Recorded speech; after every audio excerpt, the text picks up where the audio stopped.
இதெல்லாம் போடவா அப்படி போட்டுக்கலாம் தெரியல அரிசி போட்டு போடணுமா போட்டுருக்கணுமா போடுவாங்க சிலவங்க அந்த நான் போட்டுருக்க மாட்டேன் அதில் ஒன்றுமே இல்லை சதத்தாமா தான் முள்ளு கடிச்சு சாப்பிட மாட்டீங்களா அது மட்டும் போட்டு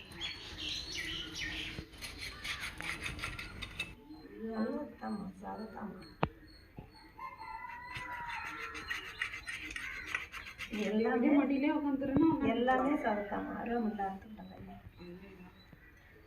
மீன் போனாலே இது இருக்கும்ல எனக்கு